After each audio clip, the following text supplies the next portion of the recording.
Heading back to Fort Belvoir, I spotted a family caught in a flash flood. Breaking rule number 4, I latched the tow chains and pulled them to safety. The father only remembered my name later on. My commander summoned me for a career-ending report. But seated there in the office was a man in a 4-star uniform. Have you ever faced an impossible choice? One where doing the right thing, the human thing, could cost you absolutely everything you've ever worked for? Because that night, alone on a dark, rain-swept highway, I made a decision that nearly shattered my entire life, all to save 3 strangers. It was 2 a.m, and the steady, rhythmic squeak of the windshield wipers was the only sound in the LMTV. The transport route back to Fort Belvoir was quiet, desolate, and utterly safe, exactly by the book. My eyes were fixed on the road, watching the rain blur the world outside, when suddenly, my headlights swept across the shoulder. My breath hitched. There, half submerged in black, churning water, was a civilian SUV, flipped completely on its side. And through the deluge, a man was desperately waving his arms, his face a mask of terror. Inside his car, I could just make out a woman, clutching a small, blue-lipped child. A cold dread seized me, tightening my gut into a knot of fear. This chill wasn't from the air conditioning, it was from the operations notebook sitting right on the passenger seat. Rule number 4, etched into my brain, strictly forbade stopping. My chest constricted, my breathing grew shallow and rapid, my hands gripping the steering wheel so hard my knuckles turned white. In the rearview mirror, I could still see that father's pleading eyes, drilling deep into my soul. If I hit the gas and kept going, they would freeze to death. If I stopped, a 12-year military career, everything I'd built, would be wiped out by a brutal disciplinary report. The radio crackled uselessly, a cruel reminder of my isolation. I gritted my teeth. Slam, the brakes locked, sending the 5-ton truck skidding violently on the soaked asphalt. I couldn't be an emotionless obedience machine. I was Lieutenant Millie Evans, and tonight, I was trading my rank, my future, to fight for the lives of these 3 strangers. Was the price of compassion really too high? I slapped on the hazard lights. The amber glow pulsed weakly, barely cutting through the curtain of rain in the pitch-black Virginia night. I kicked the door open, and the wind nearly tore the heavy steel plating right off its hinges, slamming it back towards my face. The rain felt like gravel pellets hitting my exposed skin. I jumped down. Immediately, the freezing, black mud of the shoulder swallowed my tactical boots, rising past my ankles with a sickening squelch. The water was already up to the man's waist. He was bashing his bloody elbow against the rear window, panic making his movements jagged and wild. My baby! My baby is stuck! His scream was swallowed by a crack of thunder that shook the very ground beneath my feet. Rule number 4? It dissolved in the deluge. Standing there, waist-deep in freezing sludge, the manual, the regulations, all of it just vanished. There was only one order left, one I learned not in basic training, but in Sunday school back in the foothills: do not walk on by. I had to drag them out of this death trap before the flash flood took us all. Stand back! I roared over the gale, ripping the crowbar from the side utility mount of the truck. I swung hard. Crack, the rear safety glass shattered, the sound mixing with the terrifying, high-pitched wail of an infant. The woman inside was pale, shock already setting in, curled around the baby like a human shield, trying to push her last bit of body heat into the child. I waded through the rushing current, the water tugging at my legs like invisible hands. My fingers were numb, clumsy blocks of ice, as I hooked the heavy steel tow chains onto the SUV's undercarriage frame. Asterisk click. Lock, asterisk I couldn't shake.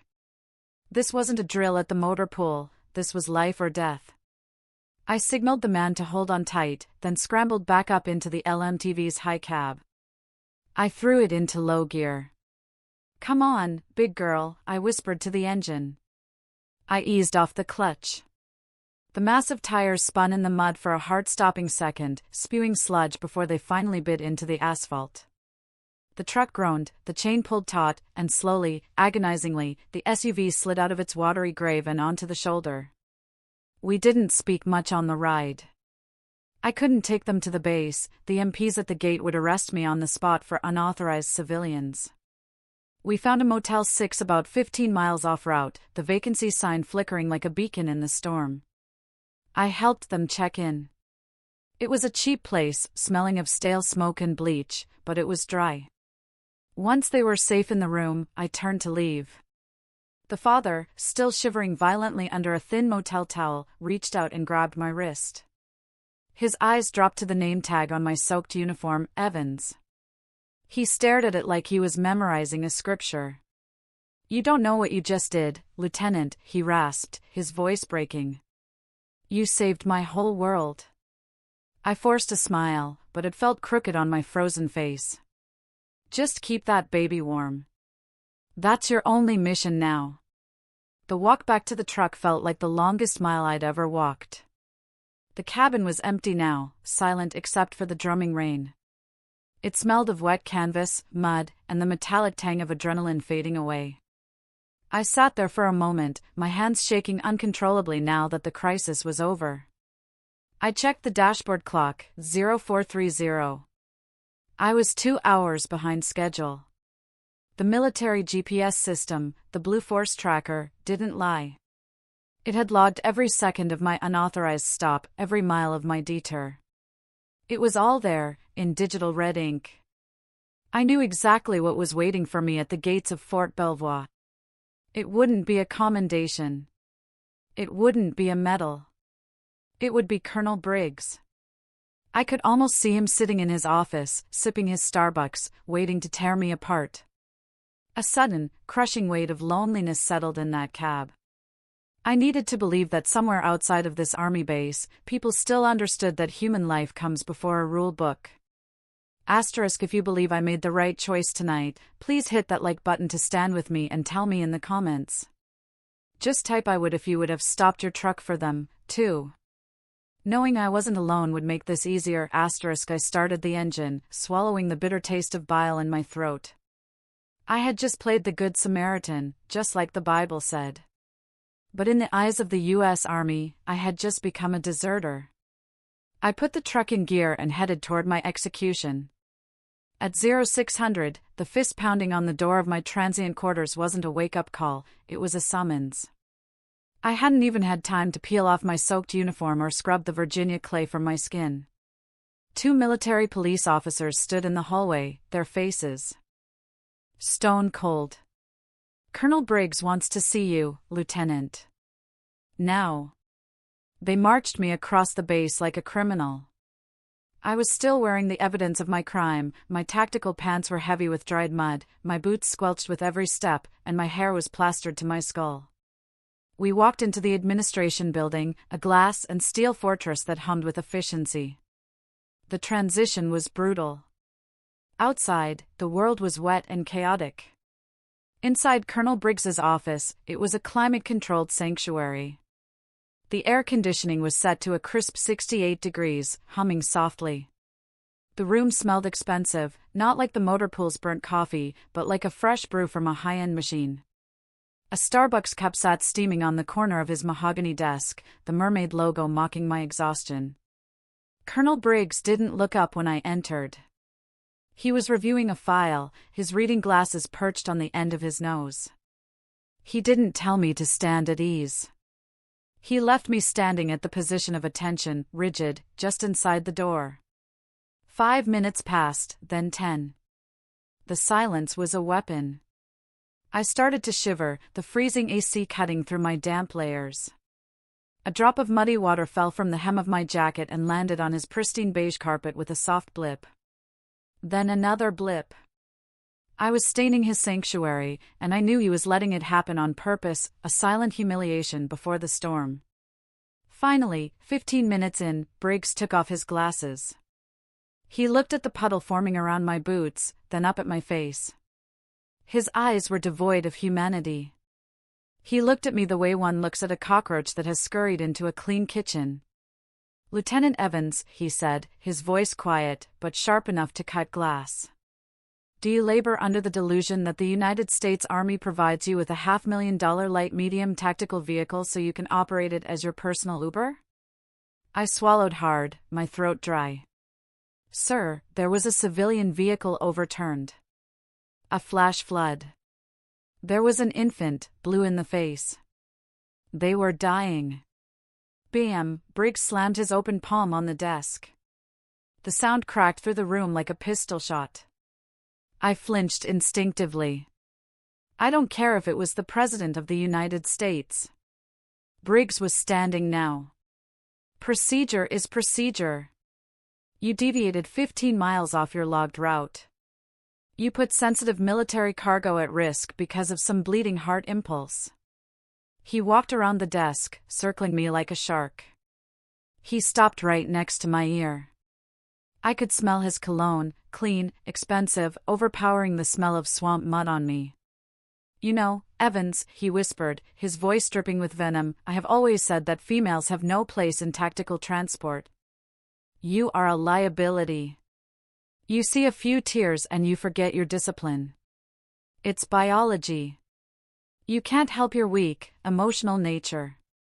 The insult hit me harder than the cold. He wasn't just attacking my decision, he was attacking my very existence in this uniform. He was reducing 12 years of perfect service record down to my gender. You want to play Mother Teresa? He sneered, stepping back to look me up and down with disgust. Fine, but don't do it while wearing that flag on your shoulder. You are defiling it with your incompetence.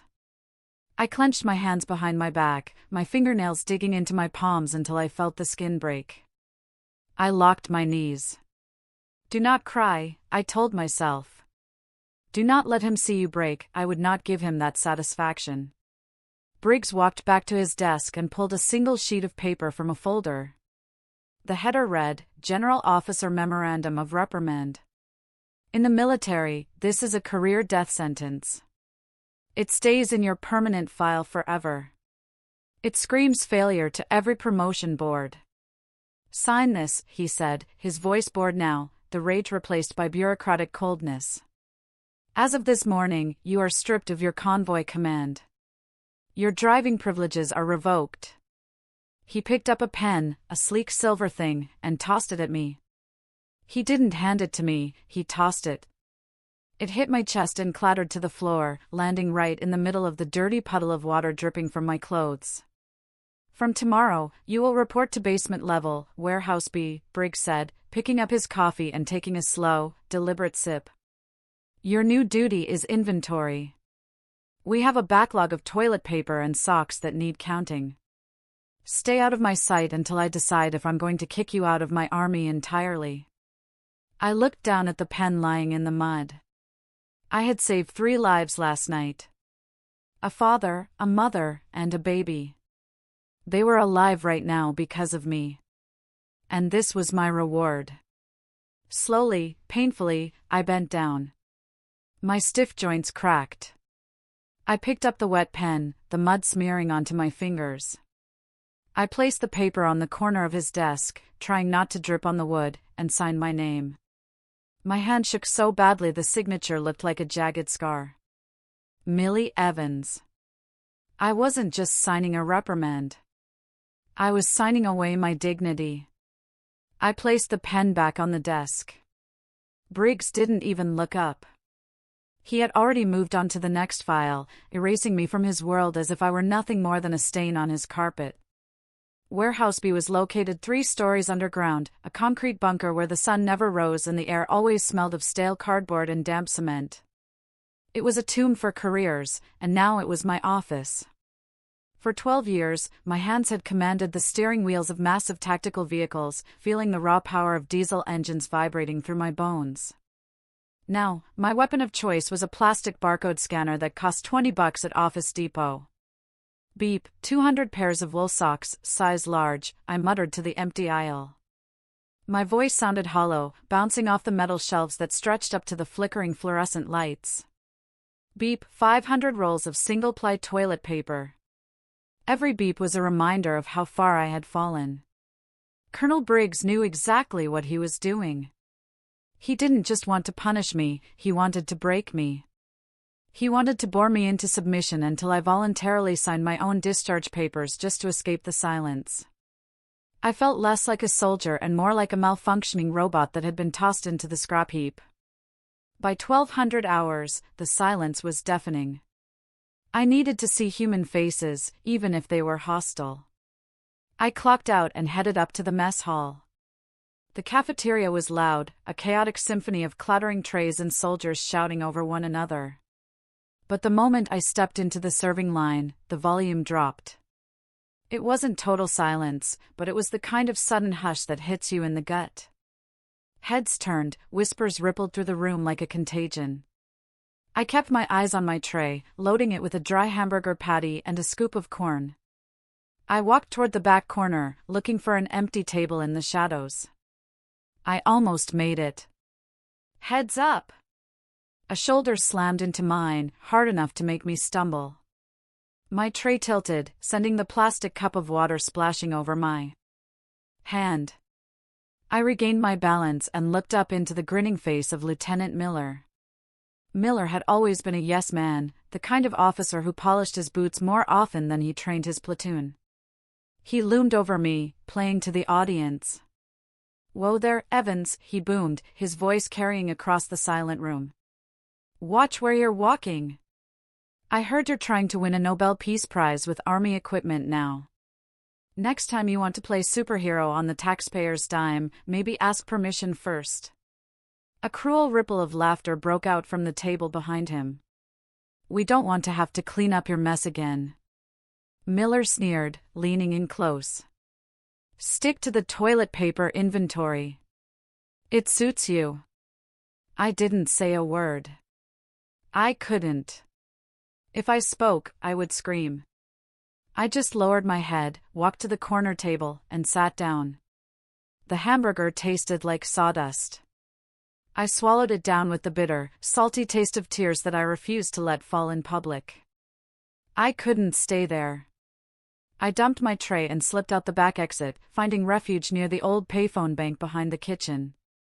It was a relic, rarely used now that everyone had smartphones, but it offered a shred of privacy. I dialed the number I knew by heart. It rang 3 times before a familiar voice picked up in rural Virginia. "Hello? Millie? Is that you, baby?" My mom's voice was warm, thick with the accent of the Bible Belt foothills. Just hearing it made my chest ache. "Hi, Mama," I said, fighting to keep my voice steady.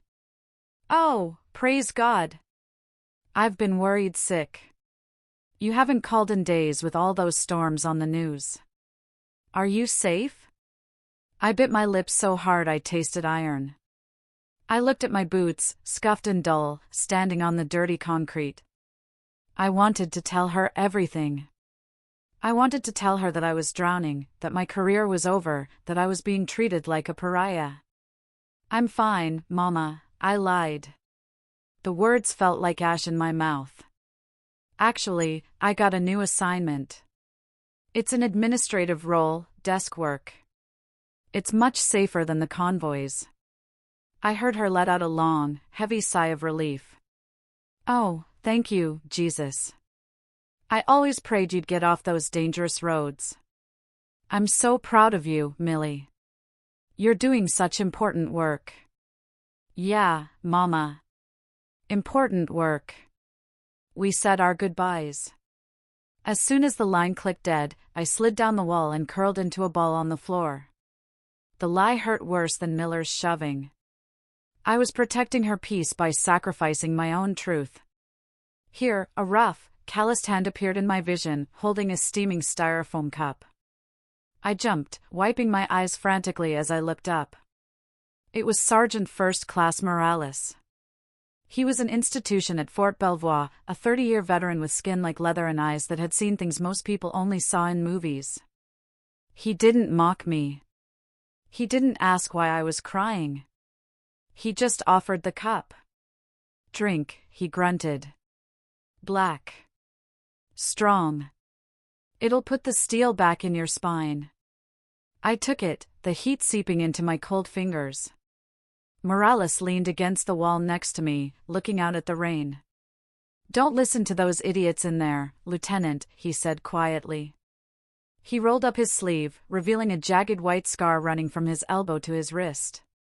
See this? Fallujah, 2004. I got demoted for carrying a wounded Marine onto a chopper instead of securing a crate of ammo. Command said I prioritized sentiments over assets. He looked down at me, his dark eyes intense and unyielding. Ammo crates can be replaced, ma'am. Human souls cannot. He took a sip of his own coffee, his gaze drifting toward the administration building where Briggs sat in his ivory tower. The colonel can strip your rank, Morales said, his voice dropping to a reverent whisper.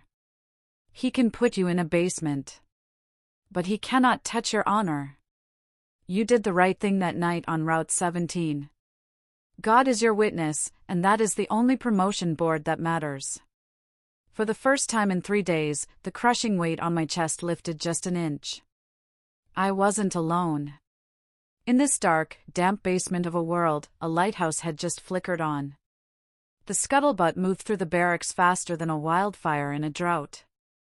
By 0400 hours, long before the sun even thought about rising over the Potomac, the entire base was awake and in a state of controlled panic. General Warren was coming. He wasn't just some Pentagon bureaucrat pushing papers. General Warren was the Vice Chief of Staff of the Army, a legendary 4-star general with a reputation for eating incompetent commanders for breakfast. His visits weren't social calls. They were audits of the soul. Immediately, Fort Belvoir transformed into what we cynically call a dog and pony show. It's a theater production designed to hide rot behind a facade of perfection.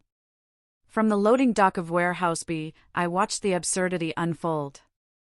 Private first-class soldiers were on their hands and knees scrubbing the concrete sidewalks with toothbrushes.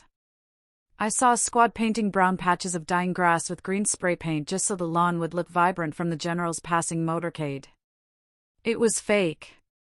It was desperate. And down in my basement exile, counting socks, I hoped that the storm would stay up there on the surface and leave me alone. I was wrong. At 1000 hours, the phone on the concrete wall rang. It was the administration building. Colonel Briggs wanted to see me again. This time, when I walked into his office, the atmosphere had shifted. The air wasn't charged with the explosive rage from yesterday. It was heavy with cold calculation. Briggs was standing by the window, watching the manic preparations outside. He turned around, and for the first time, he smiled. It wasn't a warm smile. It was the smile of a shark that smells blood in the water. Lieutenant Evans, he said, his voice smooth, almost sweet. Please take a seat.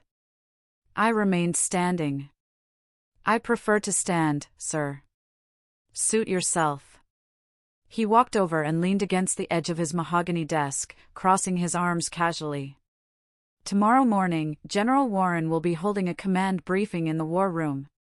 He wants a full report on incident rates and logistical anomalies.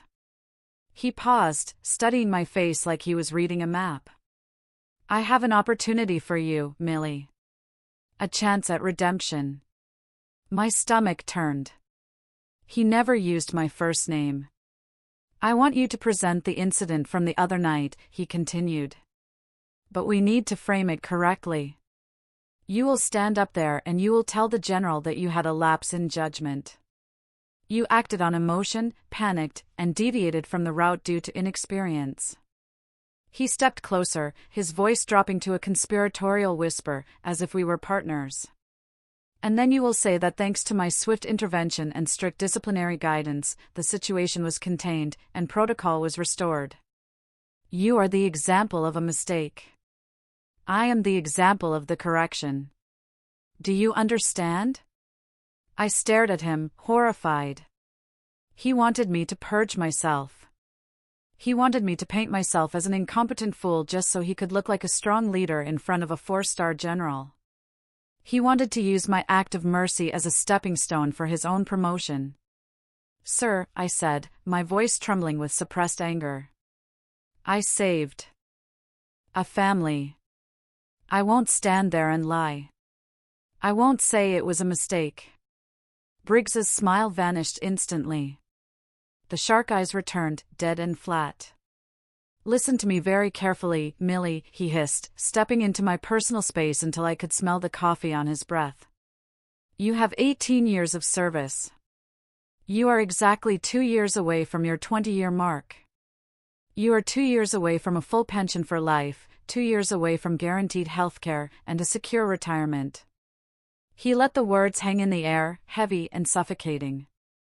He knew exactly where to hit. I came from nothing in the Virginia coal country. That pension was my only safety net. Without it, I was just a middle-aged woman with a bad back and no civilian skills, facing an old age of poverty. "If you embarrass me in front of General Warren," Briggs said, his voice dropping to a lethal quiet, "I will ensure your discharge papers cite gross misconduct. You will be kicked out with an other than honorable discharge. You will lose your pension. You will lose your benefits. You will leave this army with nothing but the shirt on your back." He leaned back, checking his manicured fingernails. "So, you have a choice. Be my puppet for 10 minutes or be homeless by Christmas." I felt the blood drain from my face. It was blackmail, pure and simple. But it was blackmail I couldn't fight. The system was rigged, and he held the keys. "Go home," Briggs ordered, dismissing me with a wave of his hand. "Iron your class A uniform. Make sure those creases are sharp. I want you to look like a repentant, disciplined soldier tomorrow." That is an order.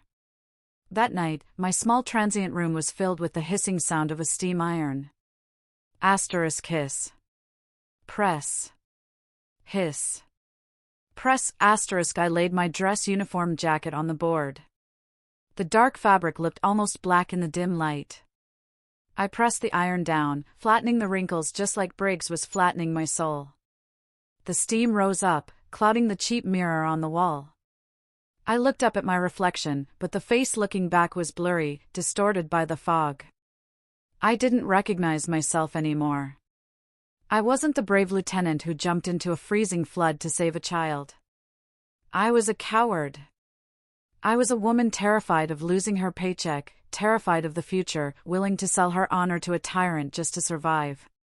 I hung the uniform on the door. It looked perfect, stiff, hollow, just like me. Tomorrow, I would walk onto that stage and play my part. I was no longer a soldier.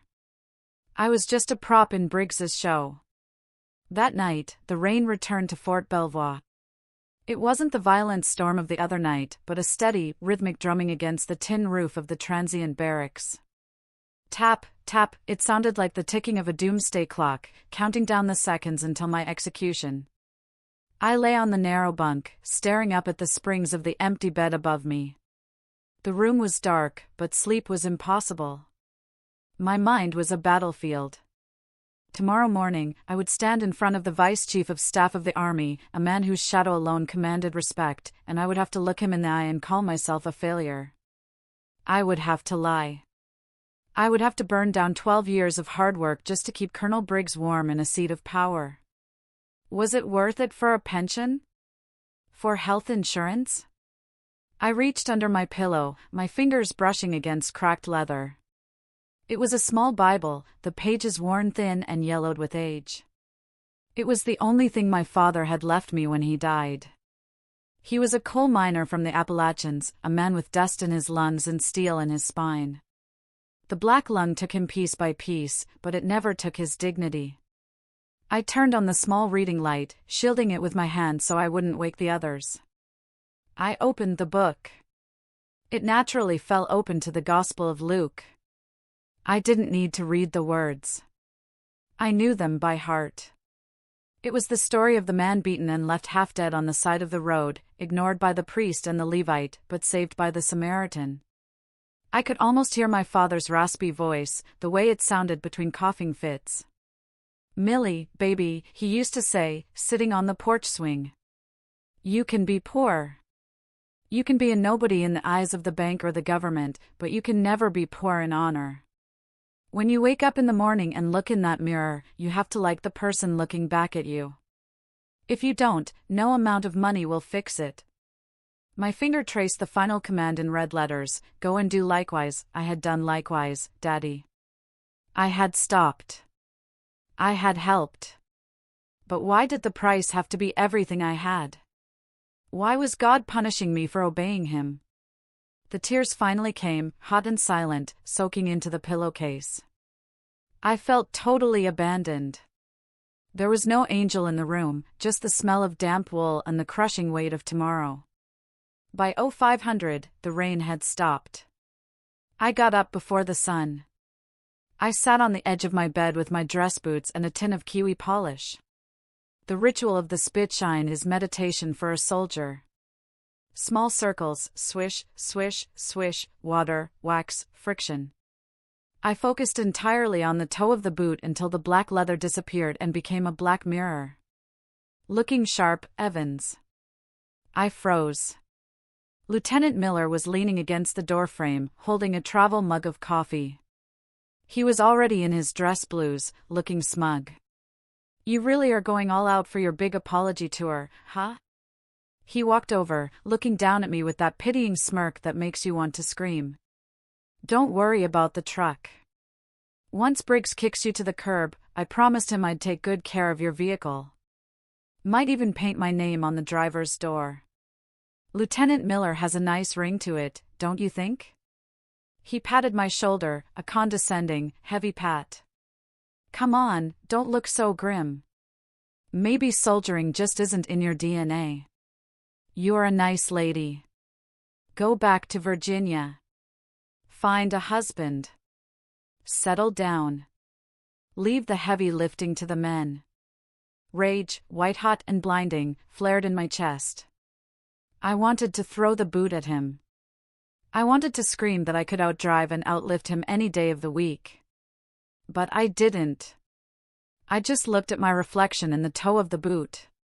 "Go and do likewise." "Excuse me, Lieutenant," I said, my voice dead calm. "I have to finish getting ready." He laughed, shaking his head as he walked away.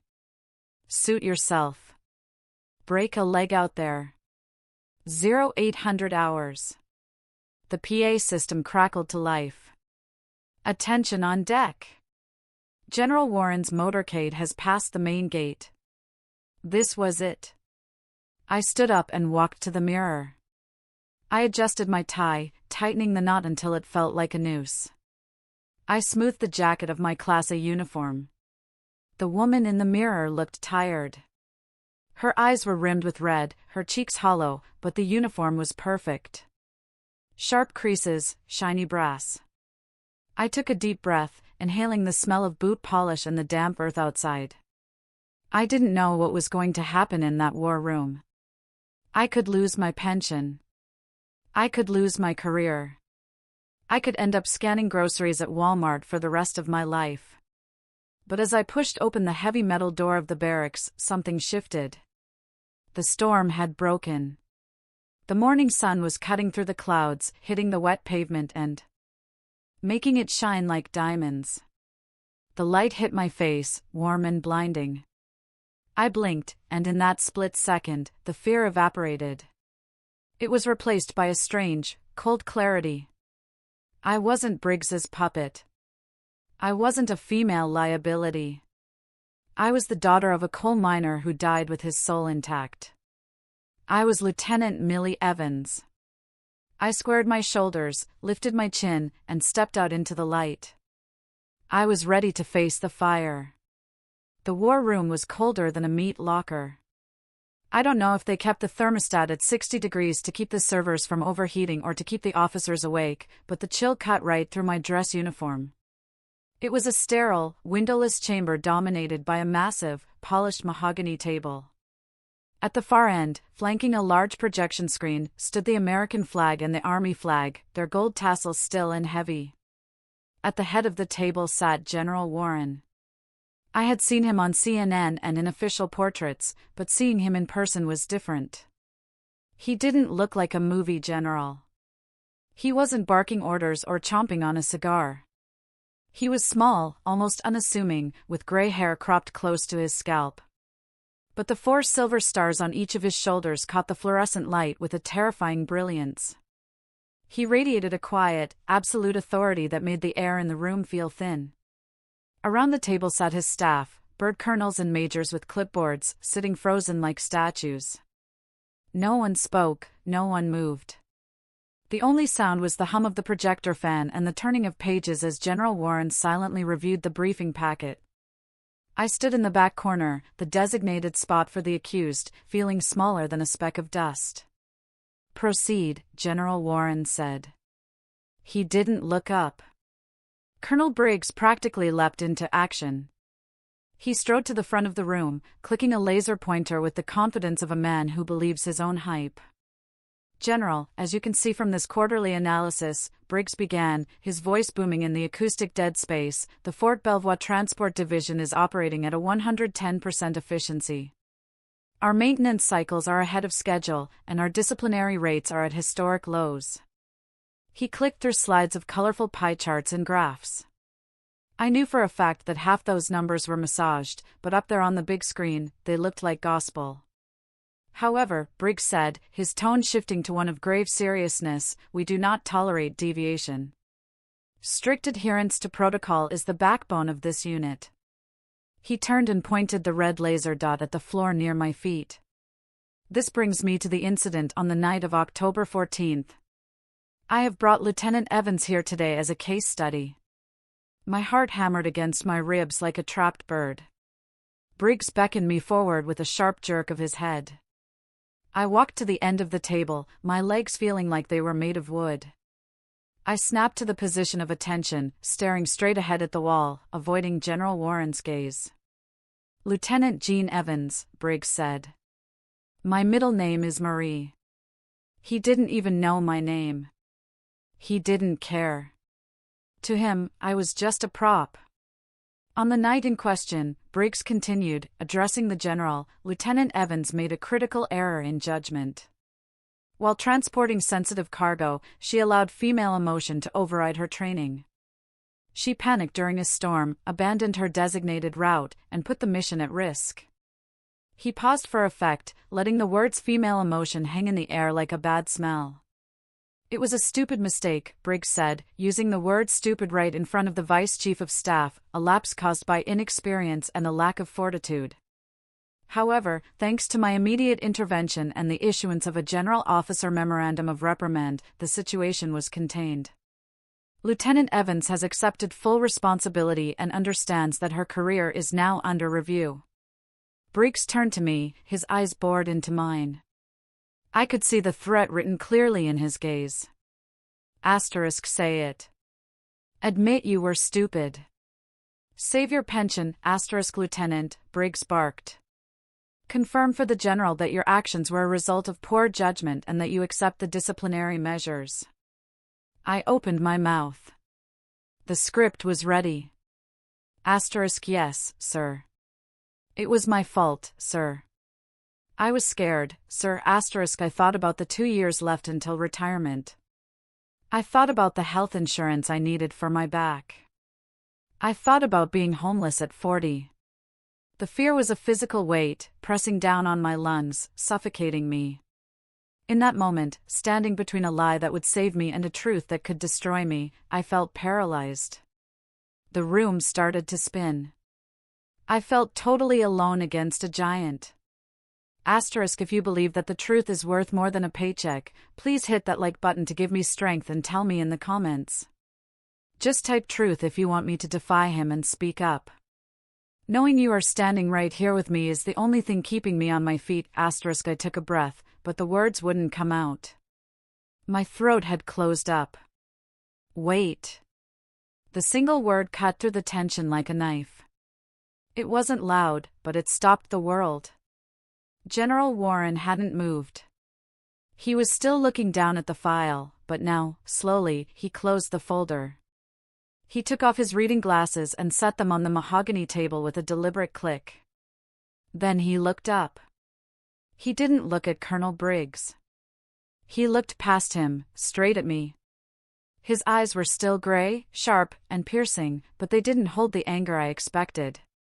They were searching. It was a look of intense, almost unnerving recognition. Lieutenant Evans, the general said.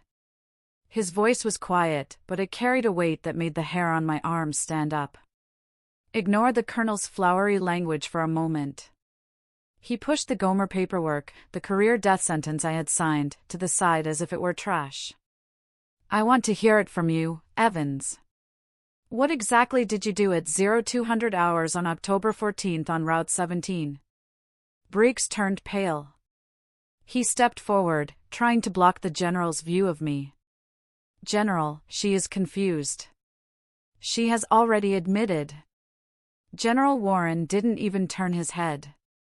He simply raised one hand, palm out, silencing Briggs instantly.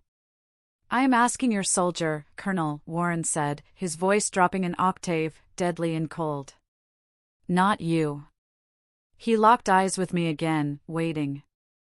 The silence in the room was deafening. The charade was cracking, and I was the only one holding the hammer. I swallowed hard, the sound loud in my own ears. My heart was hammering against my ribs so violently I thought everyone in the silent war room could hear it. Briggs was staring at me, his eyes wide and threatening, silently screaming at me to stick to the script. Say it. Say you were stupid. Save your pension, but I couldn't do it. Standing there under the glare of the Vice Chief of Staff, I realized that if I was going to lose my career today, I wasn't going to lose my soul with it. General, I said. My voice shook, but the words were clear. I did stop my vehicle, unauthorized. Briggs nodded slightly, a smirk tugging at the corner of his mouth. He thought I was folding. But it wasn't a mistake due to inexperience, I continued, lifting my chin. I saw a civilian SUV overturned in a flash flood. The water was rising. There was a baby inside, blue from hypothermia. I used my LMTV to tow them to safety because if I hadn't, they would be dead right now. I locked eyes with General Warren, bracing myself for the explosion. Beside me, I heard Briggs inhale sharply, ready to interrupt, ready to bury me. But the explosion didn't come. General Warren didn't scream. He didn't order the MPs to drag me out. Instead, he slowly stood up. He walked around the massive mahogany table, his footsteps echoing on the polished floor. He stopped right in front of me. Lieutenant Evans, he said, his voice unreadable. I have 3 questions for you. Yes, sir. First, he said, holding up one finger. Was the sensitive military cargo you were hauling damaged or compromised in any way during this rescue? No, sir, I answered instantly. The seals remained intact. The load was secure. Second, did you complete your mission and deliver the payload to the depot? Yes, sir. I arrived 45 minutes behind schedule, but the delivery was completed.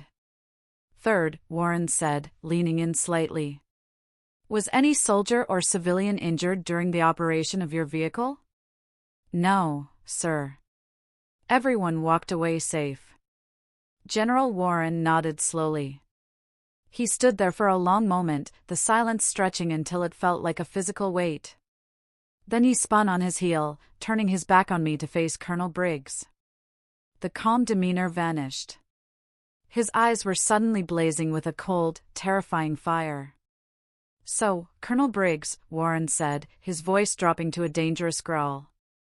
You stand here and tell me that saving 3 American lives without compromising a single piece of Army property is what you call, what was the word you used? Stupid? Briggs turned the color of ash. He stammered, his confident facade crumbling instantly. General. Sir. Rules are rules.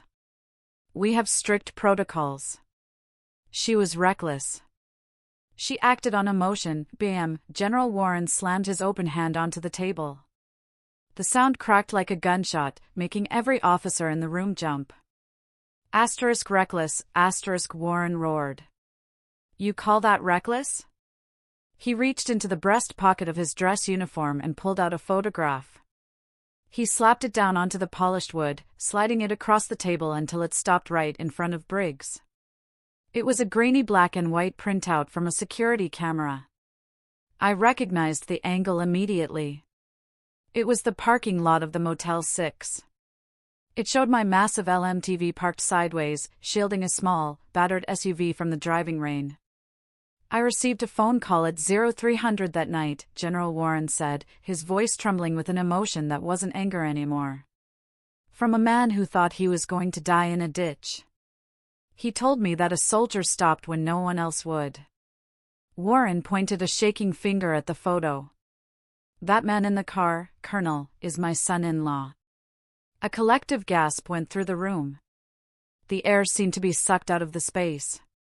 The woman holding the baby is my daughter, Sarah. Warren took a step closer to Briggs, his voice cracking.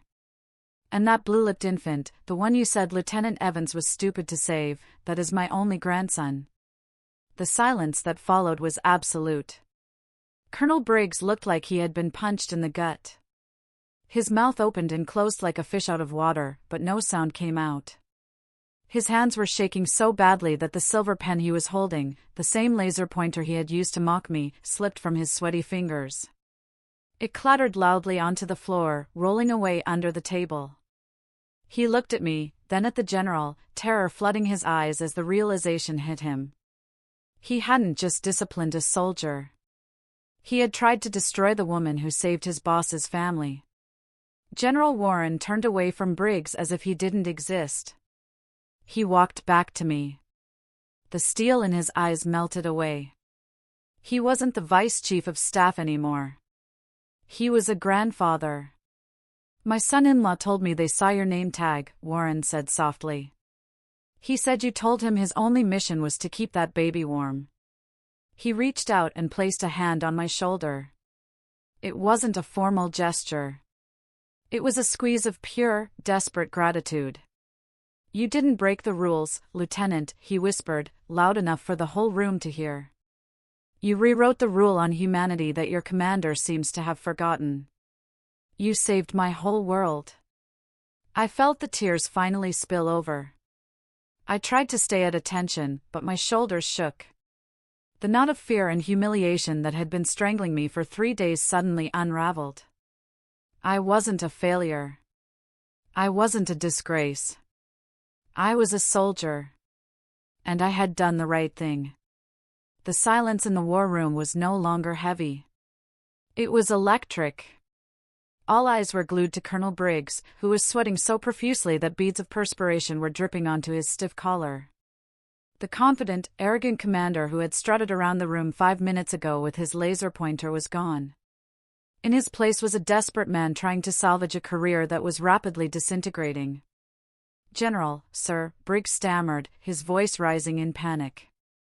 He looked around the room for support, but found none.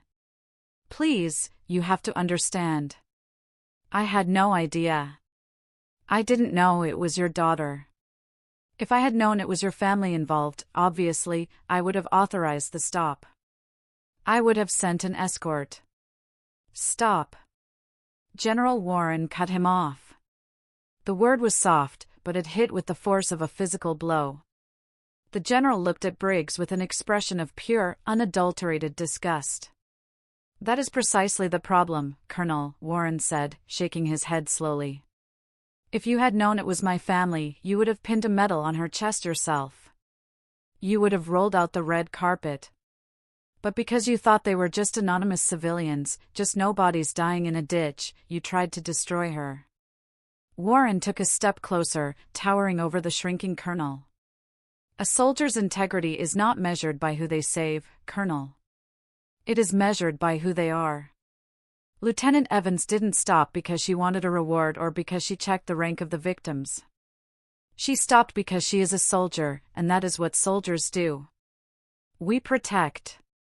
Briggs opened his mouth to speak, desperate to spin the narrative, but Warren silenced him with a glare that could peel paint. I saw your base this morning, Briggs, Warren continued, gesturing vaguely towards the window. I saw the painted grass. I saw the privates scrubbing the sidewalks with toothbrushes. You spend so much time polishing the surface, making things look pretty for the brass, that you've let the core rot. He pointed a finger directly at Briggs's chest. You measure leadership by spreadsheets and perfectly creased uniforms. But leadership isn't about control. It's about trust. You have built a unit based on fear. You have turned brave men and women into emotionless machines who are terrified to do the right thing because they might get reprimanded. You almost crushed the only officer in this room who still has a moral compass. Briggs hung his head, his shoulders slumped. He knew it was over. The room was witnessing a live execution of a career. General Warren walked back to the table and picked up the Gomer, the official reprimand that Briggs had forced me to sign, the paper that was supposed to end my career. He held it up for a moment, letting every officer in the room see the lie written in black and white. Then, with a slow, deliberate motion, he tore it in half.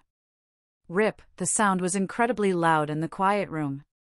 He put the halves together and tore them again. Rip, he walked over to the trash can in the corner and let the confetti pieces flutter down into the bin.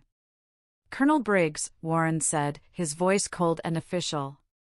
You are relieved of your command, effective immediately. You have 1 hour to clear out your desk. Briggs looked up, his face pale, his eyes hollow. General, where? Where will I go? Warren smiled. But there was no warmth in it. It was the smile of poetic justice. I have the perfect spot for a man who loves paperwork and procedures so much, Warren said. I am transferring you to the Records Archive Division at the Pentagon, basement level 4. It has no windows, Colonel, just miles of files and dust. I almost gasped. It was the exact same punishment Briggs had tried to inflict on me. He wanted to bury me in a basement counting socks. Now he would spend the rest of his career in a basement counting dusty files, buried under the weight of his own bureaucracy. You can count paper clips to your heart's content down there, Warren finished. At least in the basement, you can't hurt anyone else. Now get out of my sight. Briggs didn't salute. He couldn't. He just turned and walked out of the war room. He moved like an old man, his footsteps dragging on the polished floor. As he passed the table of staff officers, no one looked at him. No one offered a sympathetic glance. He was a ghost walking out of his own life. When the heavy door clicked shut behind him, the tension in the room finally broke. I looked around. The atmosphere had completely shifted. The other officers, majors and lieutenant colonels, who had looked at me with disdain or indifference just 10 minutes ago, were now looking at me differently. The contempt was gone, replaced by something I hadn't seen in a long time. Respect? Caution? Yes, but respect. My eyes found Lieutenant Miller across the room. The man who had mocked me, who had told me to go home and find a husband, was staring at his boots. His face was flushed red. He couldn't even meet my gaze. I stood a little taller. I hadn't sought revenge. I hadn't shouted or fought back with insults. I had simply stood on the truth. And the truth had set me free. Justice had been served, not by a sword, but by a grandfather's gratitude. After the officers filed out of the war room, leaving the heavy echoes of Colonel Briggs's downfall behind them, General Warren signaled for me to stay. The room was quiet now. The air scrubbed clean of the suffocating tension that had choked it for the last hour. The general didn't sit back down at the head of the massive mahogany table. Instead, he walked over to where I was standing and pulled a smartphone from his pocket.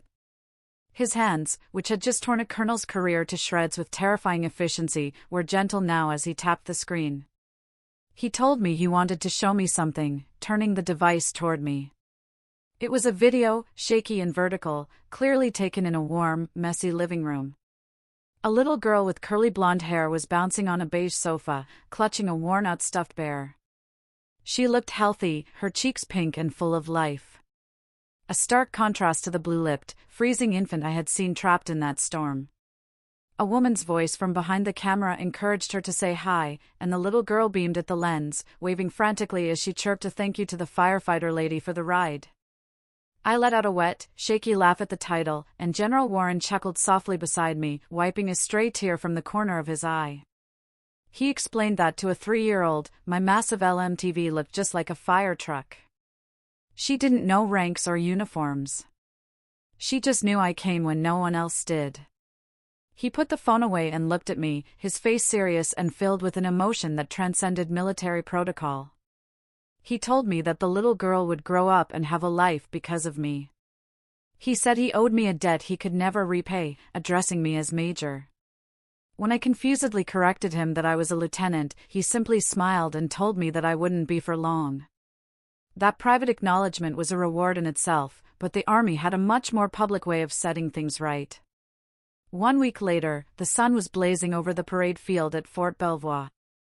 The sky, a piercing blue that had been washed clean by the storms of the previous week. The entire transport battalion was assembled in formation, a sea of camouflage standing at attention under the heat. This wasn't a punishment detail or a routine drill. This was a celebration. The PA system crackled to life, echoing across the manicured grass, calling for attention to orders. I marched out to the center of the field, my freshly shined boots crunching rhythmically on the gravel. I stood before General Warren, who was flanked by the American flag and the battalion colors, snapping in the breeze. Usually, an officer climbs the career ladder one painful rung at a time, moving from lieutenant to captain and then eventually to major. But today, the Army was making a rare exception for exceptional valor and leadership. General Warren stepped forward and removed the single silver bar from my chest, the rank of first lieutenant. In its place, he pinned on a gold oak leaf. I had skipped an entire rank, going from a junior officer to a field-grade commander in a single heartbeat. His voice boomed over the loudspeakers as he appointed Major Millie Evans as the new battalion commander of the Tactical Transport Division. Leaning in close as he adjusted the collar of my uniform, he told me quietly that he didn't want another Briggs running this unit. He wanted someone who knew that people mattered more than paperwork, and he wanted my conscience to lead the battalion. However, the promotion wasn't the most significant news of the day. Before dismissing the troops, General Warren announced a new standing order, effective immediately across all Army commands. It was officially titled Regulation 19C, but everyone on base was already calling it by its real name, the Samaritan Rule.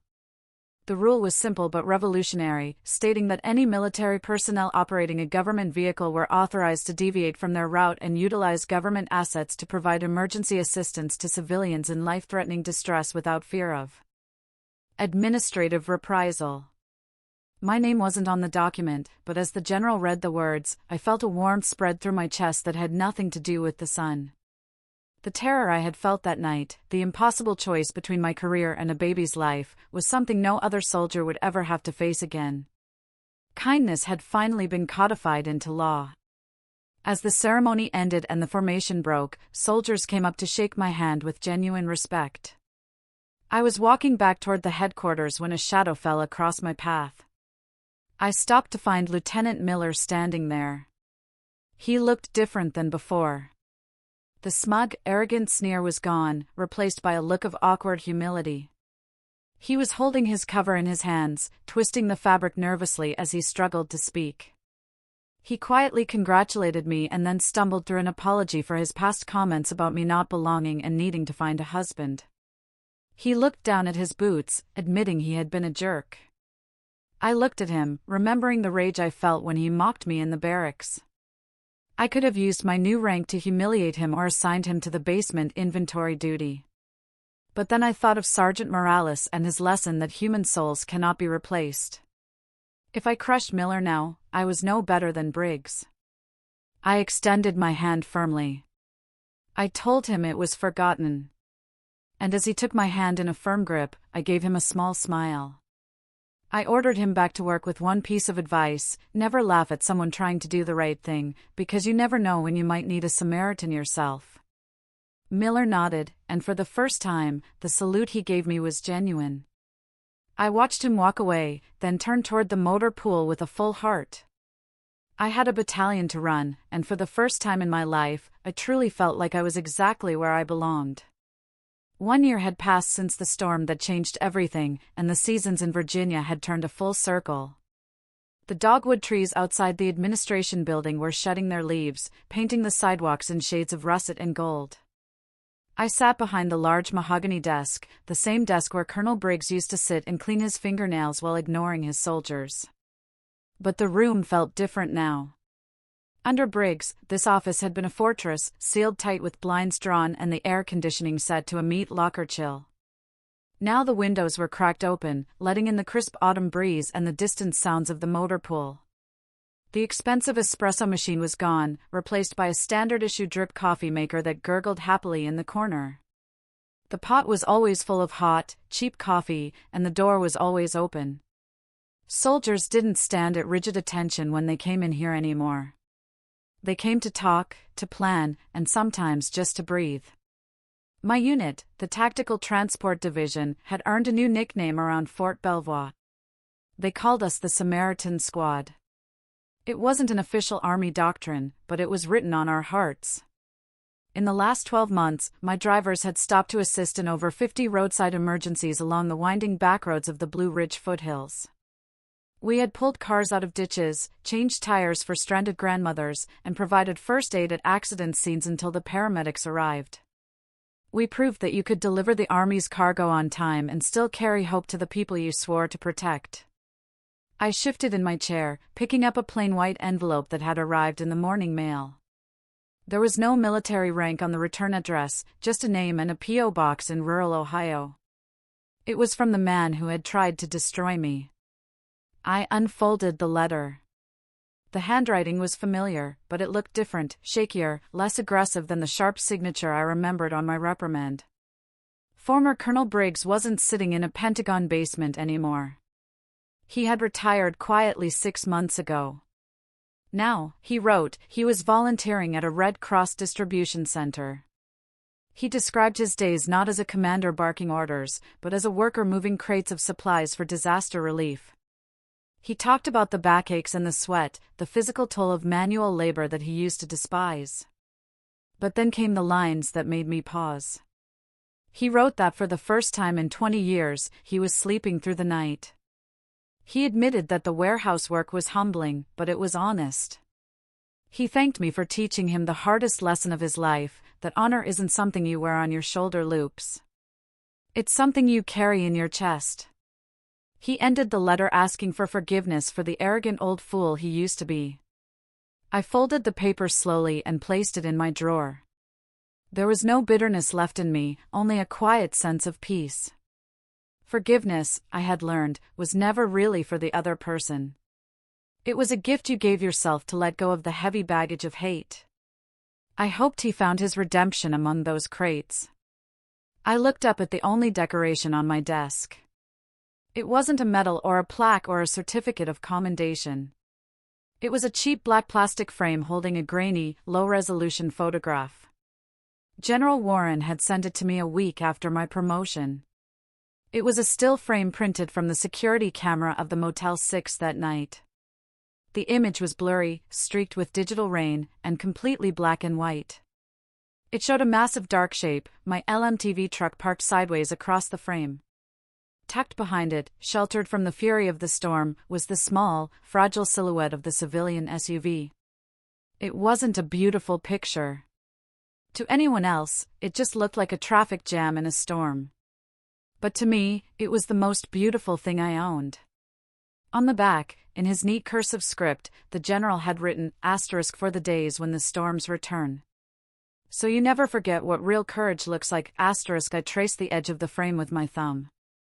That photo was my compass. It reminded me that the biggest machine is nothing without a human heart behind the wheel. Outside, the sky began to darken. A gray curtain of clouds rolled over the Potomac, and the first drops of rain began to splatter against the window pane. It was starting again.